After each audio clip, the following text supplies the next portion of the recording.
Appian of Alexandria. In describing the history of Rome and the ancient world associated with it, Appian occupies a special place, without shining with the encyclopedic knowledge of Titus Livius or the depth of insight into social issues of Tacitus.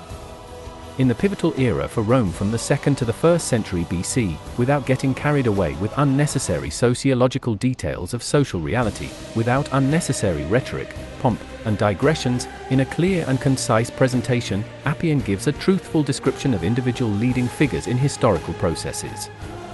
He is also quite concise in his geographical descriptions, which are of interest to the present study. Appian lived and developed during the so-called Greek Renaissance of the 1st to 2nd centuries AD, when the Greek language and cultural influence reached a kind of apogee in the Roman world. Appian, who had already departed from the canons of classicism, wrote a synthetic but comprehensive history in Latin, beginning with the founding of the Eternal City and reaching up to his own time. Appian's Roman history, his most famous work, is a work of artistic historiography. Appian was born around the beginning of the 1st century AD in Alexandria, Egypt, the spiritual and cultural center of the East. During the reign of Emperor Hadrian, 117 to 138, he received Roman citizenship as a member of the City Council of Alexandria. Later, on merit, he was admitted to the equestrian order, knight. Thanks to his friend Fronton, legal advisor to the imperial court under the emperors Marcus Aurelius and Lucius Verus, he was appointed procurator in Rome. In this position, between 160 and 165, already an elderly man, he wrote Roman history. This was a time of the most heroic and tragic events for the empire, the victorious war with Parthia and the plague epidemic that wiped out almost half of the empire's population and marked the beginning of its general decline. The war was started by the Parthian king Vologases III in 161 with a victory over the Roman troops at Elegias and the conquest of Armenia, which was an ally of Rome. But in 164, the Roman legions inflicted a crushing defeat on the new Parthian king Khosrow, Oxyros, stormed Mesopotamia, and captured Babylon.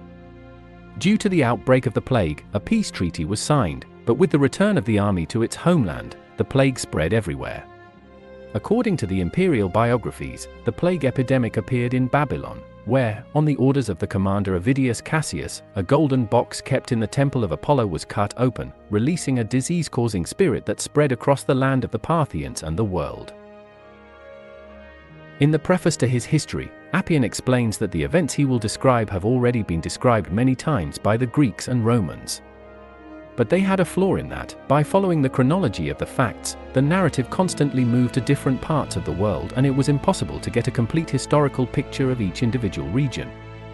The historian applied his own method, dividing the work into books, each of which describes the conquest by the Romans of a particular territory or people.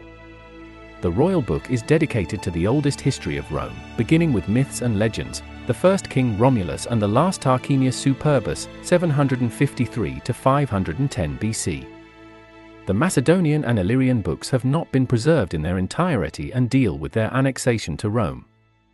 The Macedonian War began in 216 BC, and the story here ends with the conquest of Greece and the destruction of Corinth in 146 BC by Lucius Mummius.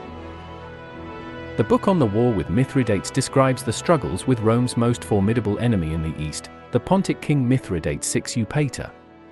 He had previously conquered all of Asia Minor, entering into an alliance with the Armenian king Tigranes II.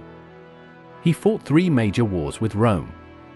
In 89 to 84 BC, Mithridates captured the Roman province of Asia, plundered Athens, but was defeated by Sulla at Chaeronea. In 83 to 82 BC, he managed to withstand the pressure of the Romans, and from 74 to 63 BC, he fought unsuccessful local battles until his final defeat. The story begins with Aeneas, the son of Anchises, son of Cape, who was in the prime of his life during the Trojan War. After the destruction of Troy, he fled and, after many wanderings, landed on one of the Italian coasts called Laurentia. His camp can still be seen there today, and the coast in front of it is called Troy. The existing population, the Italians of that time, was ruled by Faunus, Faun, Greek, son of Ars, who gave his daughter Lavinia to Aeneas as a wife and 400 stadia of land. Aeneas founded a city and named it after his wife Lavinia. 3 years later, After Faunus died, Aeneas took power and named the Aborigines Latins, after his father-in-law Latinus Faunus. 3 years later, a war began with the Tyrrhenian tribe of Ruculi because of his wife Lavinia, who had previously been betrothed to their king. Aeneas died in battle and power was taken over by Ivrilius, who renamed himself Ascanius. He was the son of Aeneas and Creusa, daughter of Priam, who had been his wife in Ilion. Some say that Ascanius was the heir to power because he was born of Lavinia. When Ascanius died, for years after settling in Alba, Silvius took over. They say he named the city Alba and moved the people from Lavinia there. Silvius' son was named Aeneas Silvius, Aeneas' son was named Latinus Silvius, his son was named Capinus, Capinus' son was named Capitus, Capitus' son was named Tiberius, Tiberius' son was named Agrippa, and Agrippa's son was named Romulus. He died from a lightning strike. His son was Aventinus, and Aventinus' son was Proculus. All of them bore the family name Silvius. Proculus had 2 sons, the elder Nemeter and the younger Amulius. When, after his father's death, the elder took power, the younger forcibly took it from him. He killed his brother's son, Aegis thus, and made his daughter, Rhea Silvia, a priestess, Vestal virgin, so that she would remain childless. Nemeter saved his life thanks to his good nature and great modesty. But Silvia became pregnant illegally. Amulius locked her up as punishment and gave her 2 children to a shepherd to throw the newborns into the nearby river. The river was called Tiber, and the children were named Romulus and Remus. On their mother's side, they were descendants of Aeneas, because their father was unknown. Ignoring this, they always boasted that they were descended from Aeneas. The Romans paid no attention to the aggression of the Macedonian king Philip, nor did they think of him while Italy was still suffering from the Carthaginian leader Hannibal, and their numerous troops were stationed in Libya, Carthage, and Iberia, and while they were restoring Sicily. Philip himself, in his desire to increase his power without being harmed in any way, sent envoys led by Xenophon to Hannibal in Italy to assure him that he would be his ally against Italy if he helped him conquer Hellas. Agreeing to this arrangement, Hannibal sent envoys to Philip to swear an oath before them. But a Roman trireme captured both delegations during the voyage and they were taken to Rome. Enraged by this, Philip attacked Corcyra, which was an ally of Rome. Not long after, Philip sent orders to his subjects by the sea to prepare a fleet for him, captured Samos and Chios, ravaged part of Attalus' possessions, and attempted to capture Pergamum without sparing either shrines or graves. He also ravaged Perea, a city of the Rhodians, even though they had been mediators for peace, and with another part of his army he ravaged Attica and surrounded Athens, as if this did not concern the Romans. It was said that Philip and the Syrian king Anchises had promised each other, Philip to Anchises, that he would help him in the war against Egypt and Cyprus, which was then under the rule of the still young Ptolemy IV, nicknamed Philopator, and Anchises to Philip that he would help him in the war against Cyrene, the Cyclades, and Ionia. When word got out, everyone got worried, and the Rhodians told the Romans. The Rhodians and Athenians accused Philip of besieging them. The Romans sent messengers to Philip to tell him they weren't cool with that. Philip replied that it would be good for the Romans to stick to the peace terms they had agreed upon. Thus, the former treaty was broken, and the Roman army quickly moved to Hellas, the infantry led by Publius and the fleet by Lucius. "You do not know," said Flamininus, "that many tribes, such as the Barbarians who are located on the borders around Macedonia, will be able to easily attack the Hellenes if someone destroys the Macedonian kings. That is why I think that the power of the Macedonians must be preserved, since by fighting against the Barbarians, they protect you." Philip is ordered to withdraw from those places of the Hellenes which he previously refused, and to pay the Romans 200 talents as a tax for the expenses of the war, to give the highest-ranking hostages, including his son Demetrius, and until this is voted on by the Senate, let there be a truce for 4 months. Philip accepted all this, and the Senate, having familiarized itself with the matter, confirmed the peace. Shortly thereafter, 190 BC, Philip even helped the Romans in Hellas against King Anchises when, on his way to Asia, he took them through Thrace and Macedonia at his own expense, building roads and bridges over difficult-to-cross rivers, until he brought them to the Hellespont and intercepted the Thracians who were attacking them. For these services, the Senate released his son Demetrius, who had been held hostage, and forgave the rest of his financial obligations. When the Romans returned from their victory over Antiochus, 183 BC, but Philip was no longer with them, the same Thracians took much of their spoils and killed many people, and it became clear how useful Philip had been to them on the way there. The Rhodians did not accept his delegation, the only one of all the kingdoms sent for the festival of the sun. Gentio, king of one of the Illyrian tribes neighboring the Macedonians, entered into a partnership with Perseus for 300 talents, and after receiving an advance from them, attacked Roman Illyria and captured the envoys Papinius and Petilius who had arrived there earlier. Upon learning of this, Perseus sent him no more money, considering him to have become an enemy of the Romans. At the same time, he sent people to the Gatai beyond the Ister and decided to test Eumenes with a bribe to see whether he would switch sides or end the war and withdraw from both sides, knowing that this would not be hidden from the Romans. But Eumenes refused to switch sides and asked him for 1,500 talents to conclude peace, and 1,000 talents to remain neutral.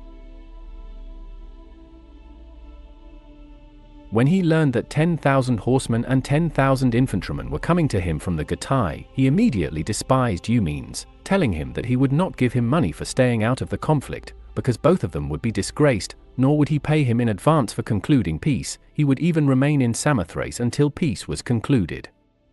He had become so fickle and petty as a result of the madness sent to him by the gods.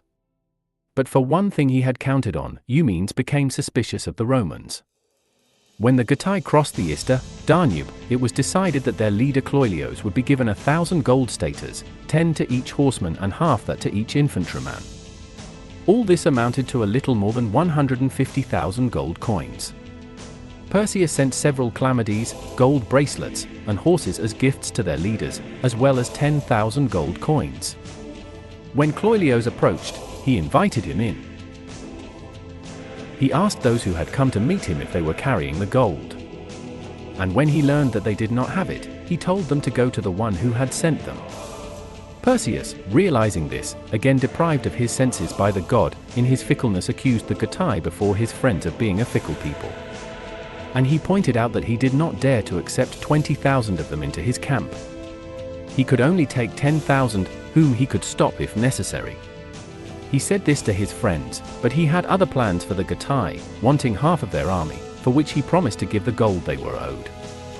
He had become so deranged from losing the money at sea. When Cloelius saw the envoys returning, he shouted at them, asking if they were bringing the gold. They wanted to say something, but he shouted at them to answer him about the gold first. When he realized that they did not have it, he refused to listen to them any further and led his army back. Thus, Perseus lost these allies, who had arrived in time and in large numbers. Events in Illyria. The Hellenes consider the peoples living north of Macedonia and Thrace, from the Chaonians and Thesprotus to the river Ister, to be Illyrians. Such is the length of the country, and in width it stretches from the Macedonians and the mountain Thracians to the Paeonians, the Ionian Sea, and the foot of the Alps. The width of the country is 5 days' journey, the length 30, as the Greeks say. When the Romans measured the country, they determined its length to be more than 6,000 stadia, and its width to be 1,200. They say that this country is named Illyria, after the son of Polyphemus. The Cyclops Polyphemus and his wife Galatea had children named Celt, Illyrian, and Gala, who, after leaving Sicily, became rulers over the Celts, Illyrians, and Galatians, named after them. I like this legend more than other similar ones. Ilya had sons named Inchelius, Avterius, Dardanus, Midus, Tavlantus, and Pebus, and daughters named Parto, Deorto, Desaro, and others, from whom arose the Tavlanti, Perabai, Inchelius, Avterius, Dardani, Partini, Diceretii, and Darci. Avteri himself had a son named Panunion or Paeon, and Paeon had scored Dici and Tribali, from whom the peoples bearing their names descended in the same way. But let this be left to the researchers of antiquity. It is said that the Avterites were brought to the most miserable state because of Apollo's wrath. Together with Molist and the Celts, the so-called Cimbri, they attacked Delphi, and most of them died immediately at the beginning of the operation, as winds, storms, and lightning, and when they returned, they were attacked by countless frogs, whose stench spoiled all the water. Then vapors rose from the ground, causing a plague among the Illyrians and most of all among the Avars. As they fled their homelands and spread the plague with them, no one would accept them because of it. After traveling for 23 days, they settled in the lands of the Gatai in marshy and deserted places near the Bastani. The Lord sent earthquakes to the lands of the Celts and destroyed their cities. The calamities did not stop until they abandoned those places and attacked the Illyrians, and having taken on their sin, they were weakened by their diseases.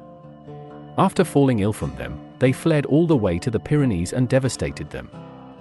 When the Romans decided to head east, remembering the warlike Celts and fearing that they would attack Italy through the Alps, they went out to meet them, led by 2 consuls, but together with the entire army they were destroyed.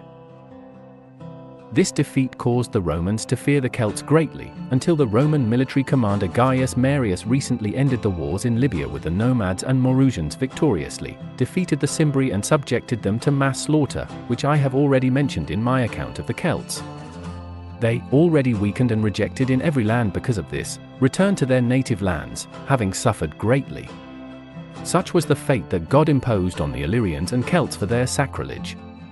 They did not stop plundering temples, and again, together with the Celts, many Illyrians, especially the Scordisci, Medi, and Dardani, attacked Macedonia and Hellas and plundered both Delphi and many of the temples, this time causing many casualties. 32 years after the first clash with the Celts, the Romans fought them continuously. Now they set out against the Illyrians under the leadership of Lucius Scipio to defend Macedonia and Hellas from their plundering. About the so-called Illyrians of the Hellenes, here is what I have to say. For starters, the Romans distinguished them from the Paeonians, and also from the Reti, Norici, and Moesi in Europe, and all other tribes inhabiting the right bank of the Danube along its course, just as the Hellenes distinguished themselves from other Hellenes. They have different names, but they are all collectively called Illyrians.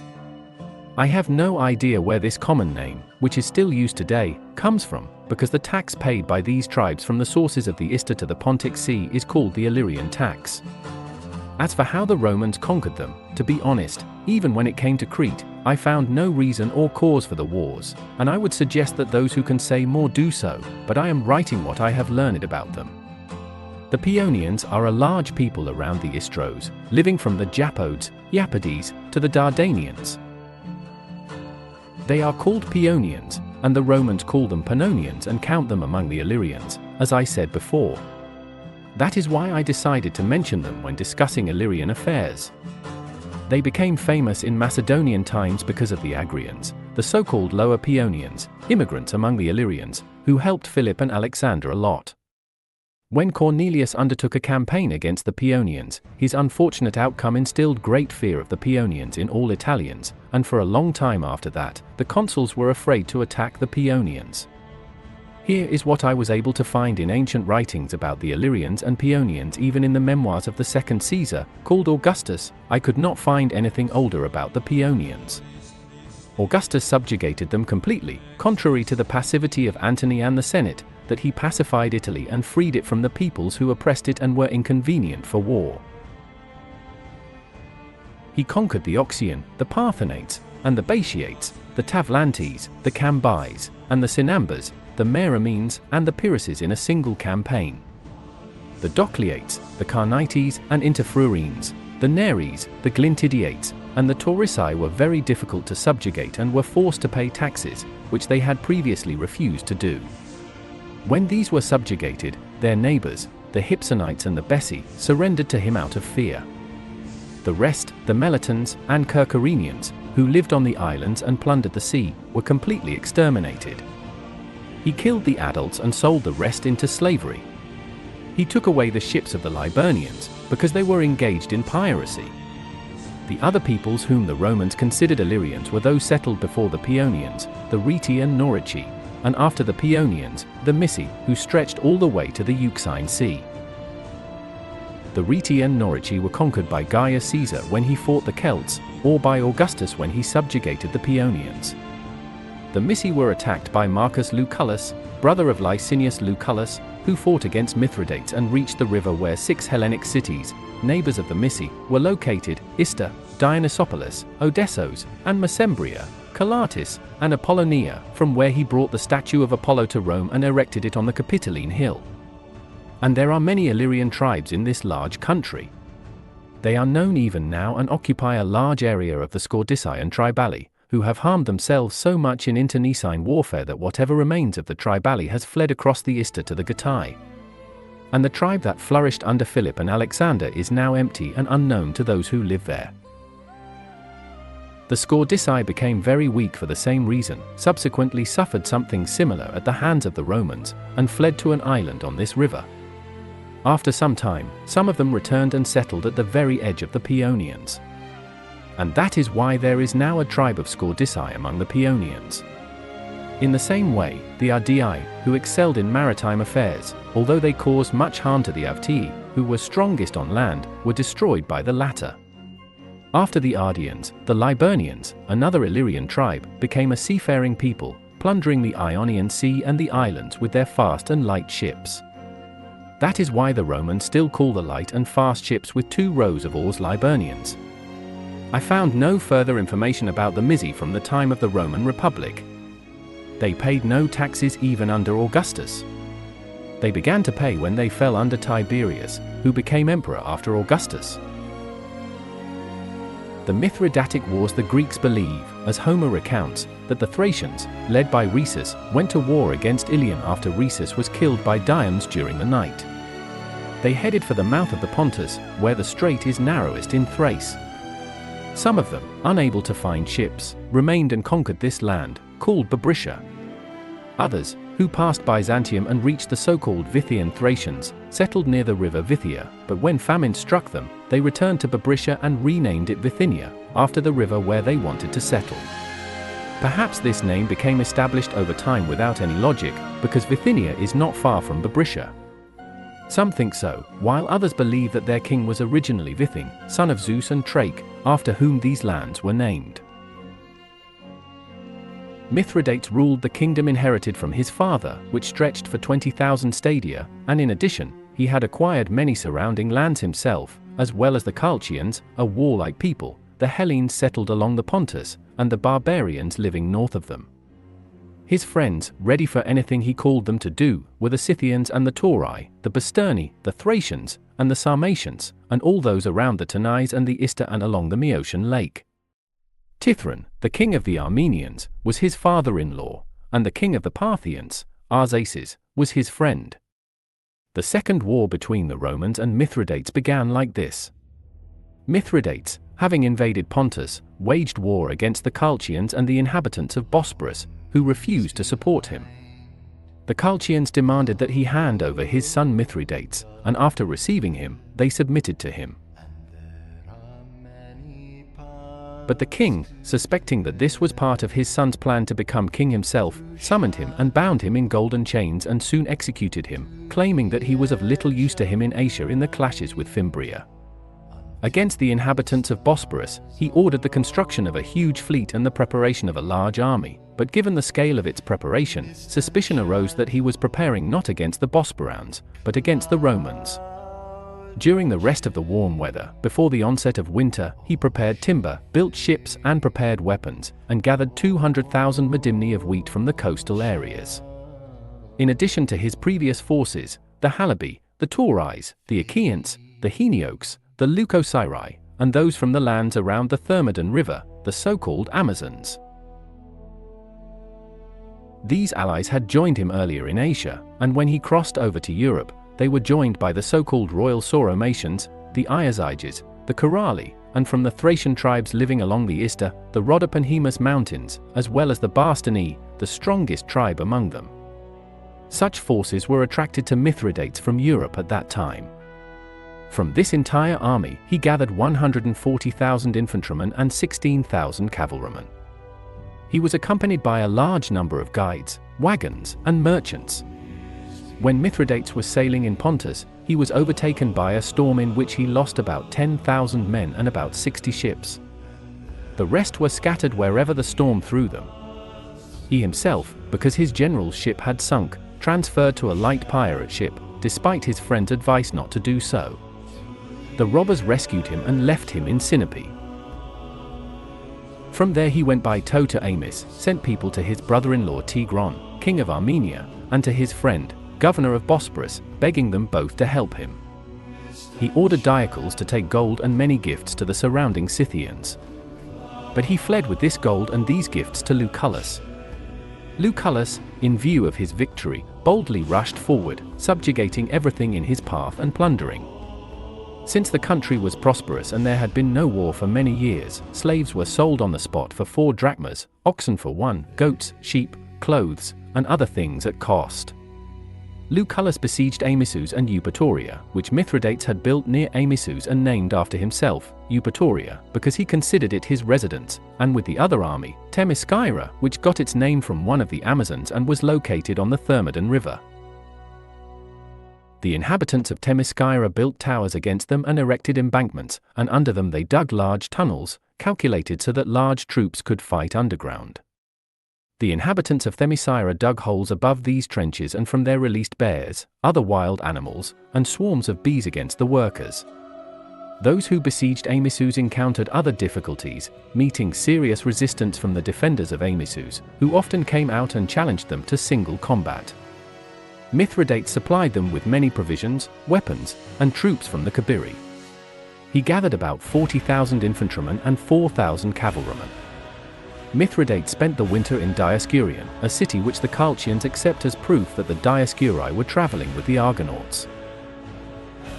There he conceived a grand plan, unusual for a fugitive, to circle the entire Pontus and the Pontic Scythians and, after passing Lake Meotis, to attack Bosporus, where his son Maha ruled, who had treated him disrespectfully, thus reopening the front against the Romans and fighting them on European territory while they were in Asia, leaving between them the road they believed to be named Bosporus after Io, who had crossed it when she had to flee, turned into a cow by the angry Hera. As unrealistic as his plan seemed, Mithridates set about implementing it. He set out through the warlike and hostile Scythians, either with kindness or with force, and although he was a fugitive and unhappy, he commanded respect and fear. He passed through the Heniochi, who were friendly, but had to drive away the Achaeans. It is said that when they were returning from Troy, they encountered a storm in Pontus and, being Hellenes, suffered greatly at the hands of the barbarians. They asked for ships from their homeland, but when no one paid attention to them, they became angry with the entire Greek race. And those of the Greeks whom they captured, they executed according to Scythian custom, at first out of anger, then only the most beautiful, and finally by lot. This is about the Scythian Achaeans. When Mithridates approached Meotida, where many people ruled, they all accepted him because of his fame and his royal person, as well as because of the military forces that accompanied him. They accepted him and let him pass, brought him many gifts and exchanged gifts with him. He established an alliance with them, with a view to something different and new, to pass through Thrace into Macedonia, through Macedonia into Paeonia, and to attack Italy, passing through the Alps. To the most powerful of them, to strengthen the alliance, he gave his daughters in marriage. When his son Maha learned of his campaign, carried out in such a short time through such wild tribes and the so-called Scythian Pass, where no one had ever passed, he sent messengers to him to justify himself, saying that he was forced to serve the Romans, but when he saw his anger, he fled to Pontus Chersonesus, burning his ships so that his father could not pursue him. But he sent other ships after him, whereupon he committed suicide. He executed all his friends whom Mithridates himself had sent to establish his power, but he released all those who were his personal friends. Such were the affairs of Mithridates.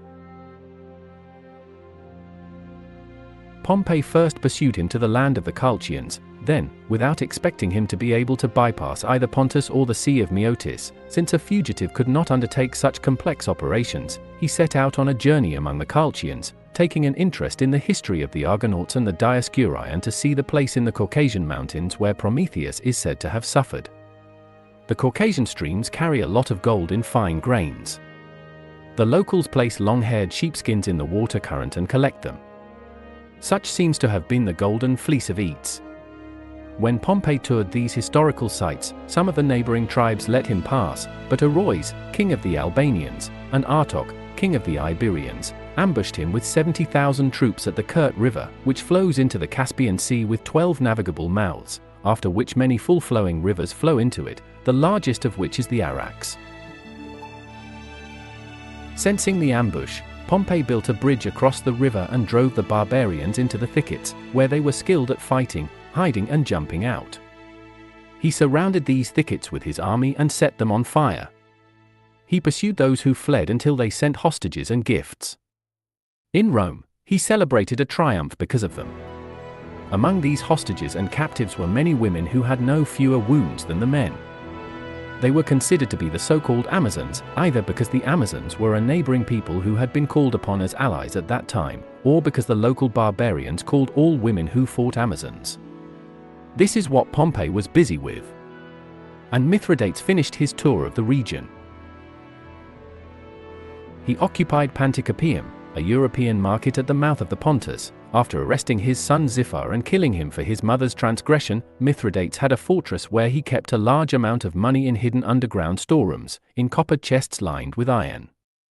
One of Mithridates' concubines, or wives, Stratinus, who knew about this hiding place and was supposed to guard it while Mithridates was away from Pontus, betrayed the fortress to Pompey and revealed the secret of the treasure to him, on one condition: if her son Xiphar fell into his hands, he would spare his life. Pompey took the money and promised to save Xiphar, and allowed her to take her own wealth. Upon learning of these facts, Mithridates executed Xiphar on the shore of the strait in front of his mother and threw him unburied. Thus, he did not spare his son, who had sinned against him. He then sent messengers to Pompey, who was in Syria and did not yet know of his transition. They conveyed that he would pay for his father's kingdom. When Pompey ordered Mithridates to come himself and asked him to do so, as Tigranes had done, he replied that as long as his name was Mithridates, he would not agree to this, but he could send some of his children and friends. Having said this, he began to urgently gather an army of free men and slaves, prepared many weapons, arrows, and war machines, sparing no trees or oxen from which to make bowstrings. He imposed taxes on everyone, even the poorest. His officials acted very mockingly, without Mithridates knowing, and he suffered from some disease with many sores on his face, and only 3 eunuchs treated him for the disease, without anyone else seeing him. Having lost so many children and fortresses, deprived of his entire kingdom, he lost all fighting ability, unable to rely on an alliance with the Scythians, and even then he still imagined plans that were beyond his capabilities. He planned to pass through the lands of the Celts, with whom he had long maintained friendship, intending to attack Italy together with them, and hoped that many people dissatisfied with the Romans would join him. He knew how Hannibal had acted when he fought in Iberia, and since then he had greatly angered the Romans. He knew that recently almost all of Italy had fallen out of Roman control and was engaged in a fierce war with them, together with the gladiator Spartacus, who had rebelled against them, a man who was of no importance. In view of this, he planned to defect to the Celts. Although this was the most daring and brilliant plan, his army hesitated because of the audacity and scale of the undertaking, unwilling to embark on a long campaign in unknown territory and against men whom they could not defeat even at home. They thought that Mithridates, in his desperation, would prefer to die doing something significant, befitting a king, rather than die in idleness. Thus died Mithridates, a descendant of the 16th generation of the Achaemenid king Darius Hystaspes and the 8th generation of that Mithridates who broke away from the Macedonians and took power in the kingdom of Pontus. He lived 68 or 69 years, 58 of which he was king. He came to power as an orphan. He subjugated the neighboring barbarian peoples, and many of the Scythians submitted to him. He fought fiercely against the Romans for 40 years, during which time he often conquered Bithynia and Cappadocia and attacked Asia, Phrygia, Paphlagonia, Galatia, and Macedonia. When he attacked Hellas, he accomplished many great things. He ruled the seas from Cilicia to the Ionian Sea, until Sulla finally surrounded him in his native kingdom and he lost 160,000 soldiers. Despite suffering such a heavy defeat, he managed to prepare for war again without much effort. He entered battles with the most capable generals, until he was finally defeated by Sulla, Lucullus, and Pompey, but he often had the upper hand over them. He took Lucius Cassius, Appius Quintus, and Manius Aquilius prisoner, took them with him everywhere, until he finally executed the first, who was guilty of the war, and returned the other 2 to Sulla. He defeated Fimbrii and Murinus, the consuls Cotta, Fabius, and Triarius. Even in misfortune, he was strong in spirit and did not give in to despair. He did not miss a single opportunity to attack the Romans, even when defeated. He entered into an alliance with the Samnites and the Celts, and sent a delegation to Sertorius in Iberia. Often wounded by his enemies or due to someone's conspiracy, even in those moments he did not stop, even in his old age. Indeed, none of the conspiracies remained undiscovered, even the last one, but he willingly left it unopposed and perished in it. Thus, the base soul, encouraged, proved ungrateful.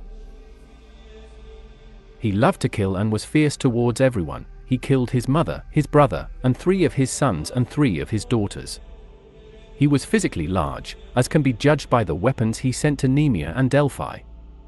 He was healthy and rode a horse until his death. He could throw a spear and travel 1,000 stadia a day, changing horses at certain distances. He drove a chariot drawn by 16 horses. He loved Hellenic culture, as he knew and performed Hellenic religious rites, and he also loved music.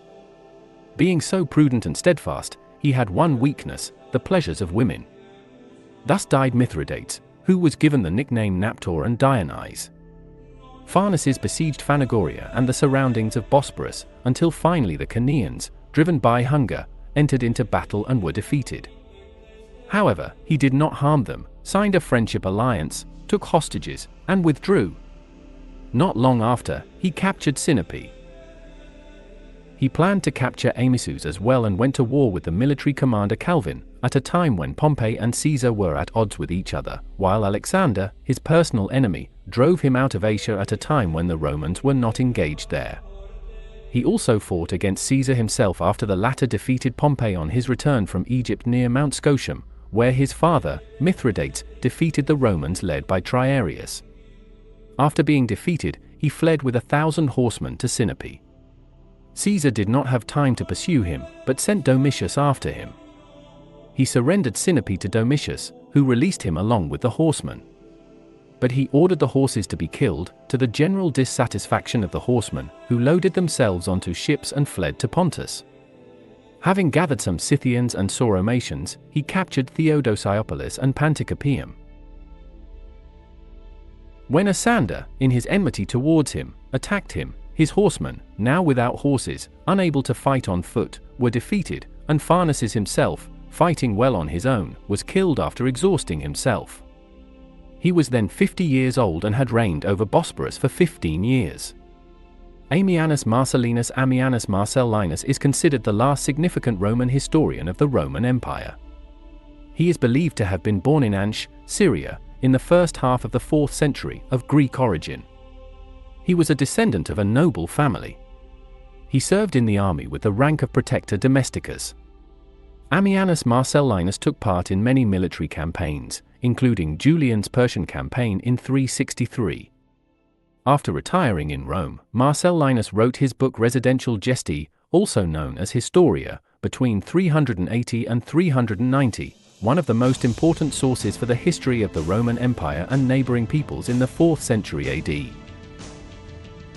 Written in Latin, this work covers the period from the reign of Emperor Nerva in 80 AD to the death of Valens in 378 AD. Of the 31 books of deeds, only the last 18 books, from 14 to 31, have survived, describing the events from 353 to 378. His work is mainly on military topics, but it also contains geographical descriptions and philosophical reflections. Of particular interest to us are his geographical descriptions of the Black Sea coast, the Danube River, and Thrace, which are more detailed than those of previous historians and geographers, following the style and knowledge of Herodotus and Strabo. He also provides brief descriptions of the local population. Ammianus Marcellinus dwells in detail on the events and clashes of the empire with the Goths, Huns, and other new tribes that came from the north in the second half of the 4th century and entered the empire through the Danube River. His narrative style comes across as quite biased, laudatory, and servile toward the authorities and his compatriots, in contrast to his hostile and contemptuous vocabulary toward the barbarians. In view of this, it is necessary to read between the lines to discern where the truth lies and where it is concealed or veiled, where there is self-aggrandizement and exaggeration of the politics and virtues of the Romans and neglect and denigration of the lives of the Goths and Huns, their military victories and merits. However, when we come to the other bend of the coast, which abounds in harbors and with which the aforementioned figure of the bow ends, we come across the island of Pevka, around which live the Trigodi, the Pevki, and other smaller tribes. Then come Ister, once a very powerful city, Tomies, Apollonia, Anchialus, Odyssos, and many other cities located on the Thracian coast. The Danube River, whose sources are located near the Ravrakes and the mountain heights bordering Raetia, flows through a vast expanse of land, receiving 60 tributaries, almost all of them navigable, and empties into the sea on this Scythian coast through 7 mouths. The first of these is Pevka, according to the island mentioned above, and the others are called in Greek as follows: the second is Narikostoma, the third is Kalanstoma, the fourth is Sevdostoma, Borean Stoma and Stenostoma are much smaller than the others, and the seventh is almost stagnant and looks like a swamp. Rivers flow into Pontus from all sides, and a misty atmosphere reigns over it. Moreover, it is fresher than the other seas and abounds in shallow places, because the vapors of its waters often thicken the air, and a lot of river water flows into it, which dilutes its salinity, and finally, from the large amount of silt and soil which accumulate in it from the many tributaries, form shallow areas. It is known that from the most distant places of our sea, fish travel in whole schools to this distant sea to reproduce, which develops better here due to the fresh water, and is exposed to fewer dangers from predatory monsters in the inaccessible hollows that are found here too often. And indeed, with the exception of a few small and harmless dolphins, such monsters do not appear in these waters. That part of the sea which is exposed to the north wind and winter cold freezes to such a depth that the rivers, as it is thought, cannot find an outlet, and then people and animals dare not set foot on the uncertain and unstable surface. Such a disaster never happens in the open sea, but only in that which is heavily mixed with river water. Describing the Thracian lands would not be difficult if the information provided by ancient writers about them were consistent, but it is unclear and contradictory and does not help us get to the truth, even though that is their guiding principle. Therefore, it will suffice to recount from memory what I know from observation. Homer, with his eternal authority, tells us that these lands once represented vast expanses of plains and high mountain ranges. He says that the winds Aquilon and Zephyr blow from here. This information is either a fairy tale, or at that time the name Thrace was given to the entire vast area inhabited by various wild tribes. Part of this area was occupied by the Scordisci, who now live outside the province of Thrace. They were once, as ancient history testifies, a harsh and wild tribe, sacrificing captives to Bellona and Mars, and thirstily drinking human blood from human skulls. The Roman state often suffered from their ferocity. It fought many fierce battles with them and finally lost its entire army, led by its commander, in the war against them. In their present form, these lands resemble a horned crescent, like a beautifully rounded theatre. At their western end, among steep mountains, lies the narrow pass of Suki, which forms the border between the Thracian provinces and Dacia. The left side of Thrace, which lies to the north, is bounded by the heights of Haemus and the Ister, which flows along the Roman coast past numerous cities, fortresses, and fortifications. On the right, i.e. on the southern side, rise the rocky peaks of the Rhodopes, and on the side where dawn breaks, Thrace is bordered by the strait. There, a large amount of water from the Euxine Sea meets the waves of the Aegean Sea and forms a narrow strip of land in its eastern corner. Macedonia borders the border areas of Thrace, and communication between the two regions is carried out through a steep and narrow pass called Acantisma. The nearest state post office from here is Arethusa, where the tomb of Euripides, famous for his perfect tragedies, is located, and Stagira, where, as is well known, Aristotle was born, from whose mouth, according to Cicero, a golden river flows. These lands were inhabited in ancient times by barbarians who differed from each other in language and customs. Among them, the Odrysians, who were an extremely savage tribe, instilled fear. Bloodshed was so ingrained in their customs that when there were no enemies, they would, during feasts, after eating and drinking to excess, turn their swords against their own bodies. With the growth of the Roman state, even during the time of the consuls, Marcus Didius, showing extraordinary determination, subjugated these tribes, which until then had not been subjugated and roamed in a wild state, knowing no laws. Drusus managed to keep them within their own borders, and Minucius defeated them in the battle at the river Hebrus, which springs from the steep mountains of the Adrisians, and then their remnants were exterminated by the proconsul Appius Claudius in a dangerous battle. The Roman fleet captured the cities located on the Bosporus and Propontis. After that, the commander Lucullus appeared in those places. He engaged in battle with the wild Bessi and, during this campaign, defeated the Hemimontians despite their fierce resistance. Under his threat, the whole of Thrace submitted to the authority of our ancestors, and thus, after dangerous campaigns, 6 provinces were acquired. The first or foremost of these, which borders Illyria, is called Thrace in the strict sense of the word. The large cities of Philippopolis, which in ancient times was called Eumolpiada, and Berea adorn this province. The second is Haemontus with the large cities of Adrianople, formerly called Oskudama, and Anchialus. Next comes Moesia, where the city of Marcianopolis, named after the sister of Emperor Trajan, Doristorum, Nicopolis, and Odessus are located. Above it is Scythia, where the most famous cities are Dionysopolis, Tomis, and Calatis. The final province is Europe, where, in addition to the not particularly large cities, there are 2 famous cities, Apria and Perinthus, which was later named Heraclea. In the province of Rhodope, neighboring Europe, are the cities of Maximinopolis, Maronia, and Ennis. The latter city was founded by Aeneas, who abandoned it and, after long wanderings and constant good omens, settled in Italy.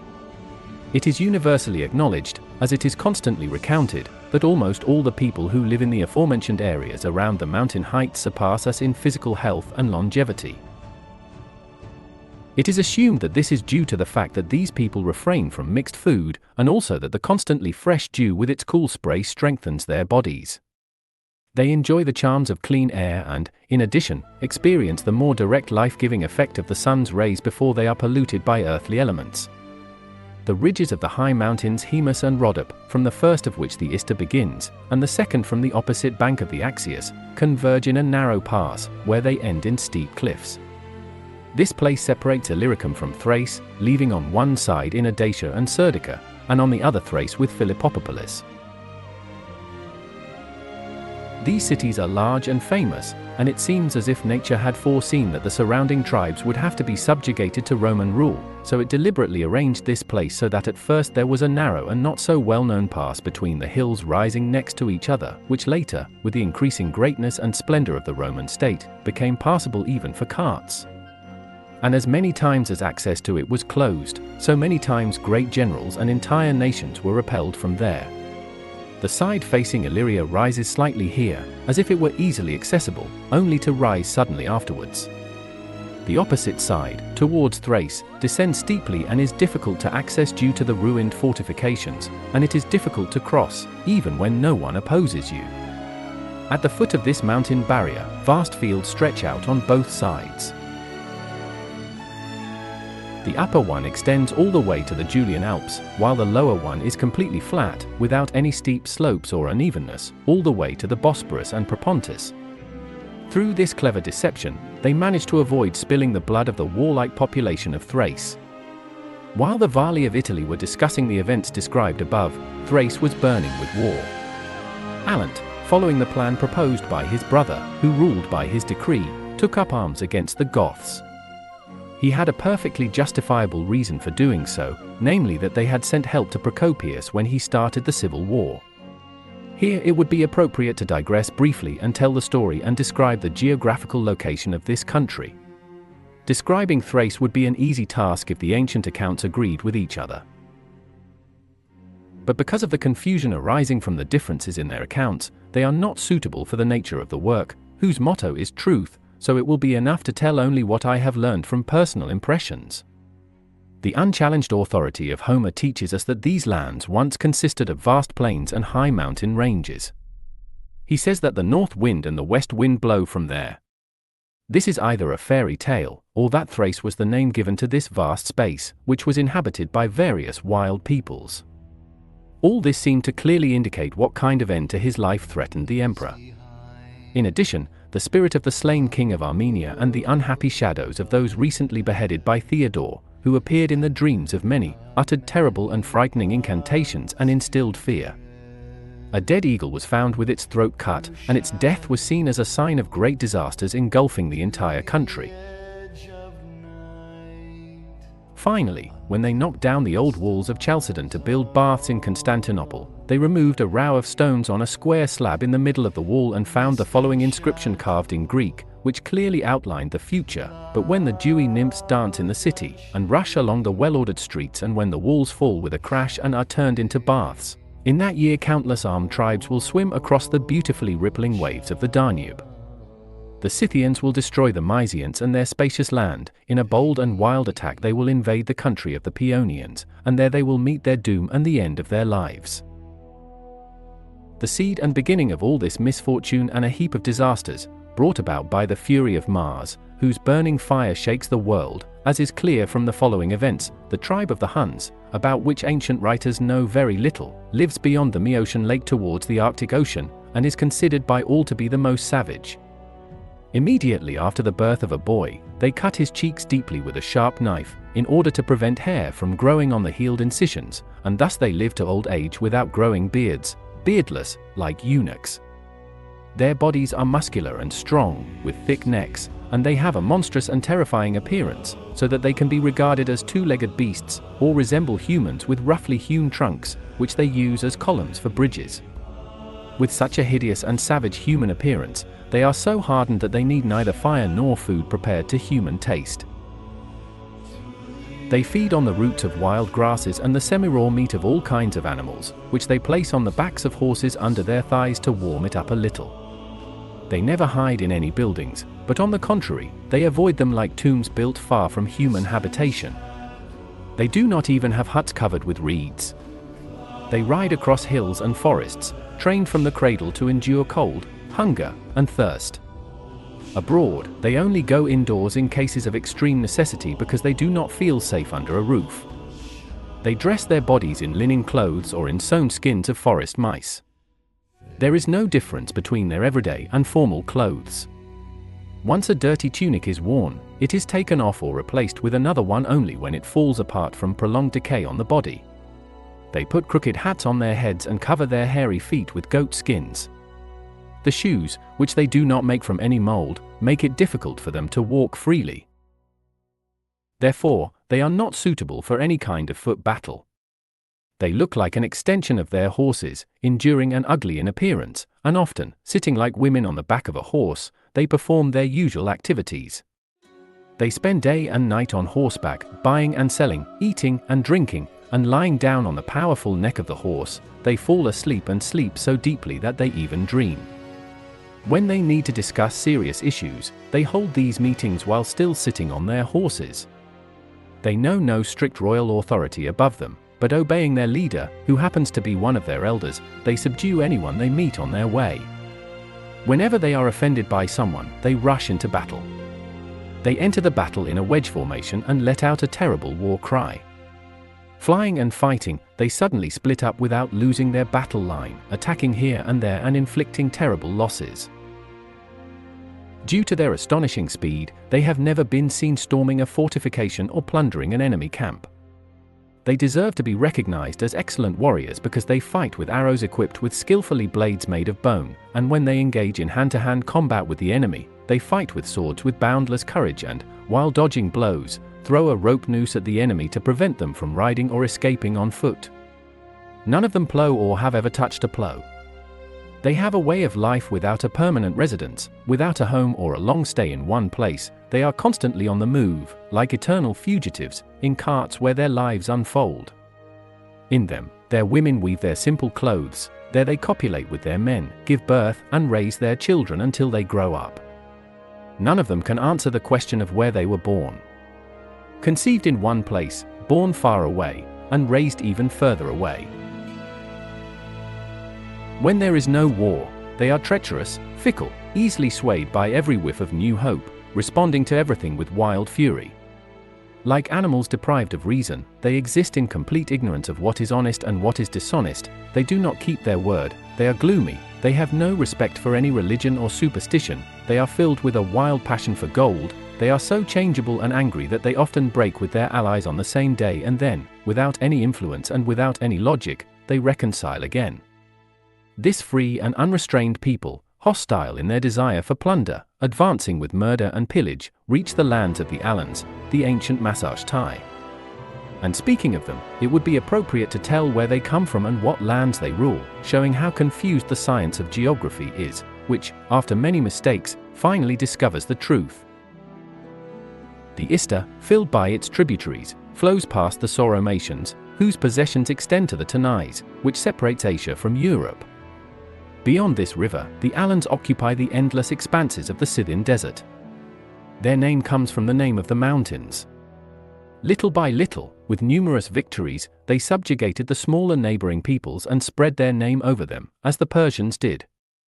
Among these peoples, the Nervii occupy a middle position and are located behind high and steep mountain ridges, whose passes are frozen by the blowing north wind. After them live the Vidini and the very wild people of the Gelani, who skin their slain enemies to make clothes and saddles for their horses. The Gelani border on the Agathyrsi, who paint their bodies and hair blue, ordinary people with small spots here and there, while the nobles have large, bright spots densely scattered across their bodies. Beyond them, as I have read, the melancholic and anthropophagous people, who eat human flesh, roam in various places. As a result of this terrible eating habit, their neighboring peoples have distanced themselves from them and occupied lands far away. Because of this, the entire northeastern part of the world, up to the borders with the Ceryts, has remained uninhabited. On the other side, to the east, near the lands of the Amazons, the Alans mixed and scattered among the numerous and large peoples in the so-called Asian regions, which, as I have learned, reach as far as the Ganges River, which crosses India and flows into the South Sea. The Alans, divided into two parts of the world, are fragmented into numerous tribes, which I do not consider it necessary to enumerate. And since they roam as nomads in a vast space at great distances from each other, over time they have united under one name and are all called Alans because of their common customs, wild way of life, and identical weapons. They have no straw huts, none of them plough the land. They feed on meat and milk, live in carts covered with pieces of tree bark bent into arches, and travel with them across the endless steppes. When they reach areas with good grass, they settle there, building their carts in a circle and feeding like animals. And when the grass is eaten, they load their city onto the carts and move on. Men and women have intercourse in the carts, children are born and raised there, these are their permanent homes, and wherever they go, they consider that place their native home. Urging the pack animals on, they graze them together with their herds, but they take the greatest care of their horses. The fields there are always lush, and here and there are fruit trees. Wherever they go, they have no shortage of food for themselves or their animals, thanks to the moisture of the soil and the numerous rivers. All those who, due to age and gender, are not fit for war, stay around the carts and do household chores, while the young men, accustomed to riding from early childhood, consider it shameful for a man to walk. All of them, as a result of various exercises, become excellent warriors, which is why the Persians, being of Scythian origin, are quite experienced in military affairs. Almost all Alans are tall and handsome, with moderately blonde hair, and although their gaze is not fierce, it is frightening. Due to their light armor, they are very mobile and resemble the Huns in every way, but their temperament and way of life are somehow milder. In their raids and hunts, they reach Lake Meotis and the Cimmerian Bosporus on one side, and Armenia and Media on the other. Just as peaceful and quiet people enjoy tranquility, they find pleasure in wars and dangers.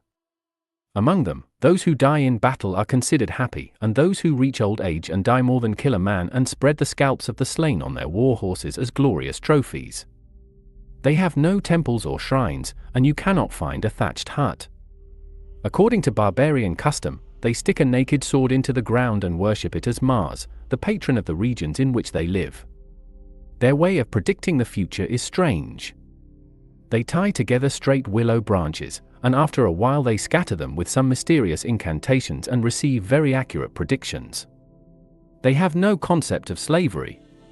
They are all of noble birth. And even now, they choose as their leaders those who have distinguished themselves in battle for a long time. But let me return to the story of older events. Those who die a natural death are cruelly mocked by them as cowards and freaks. They take pride in nothing else,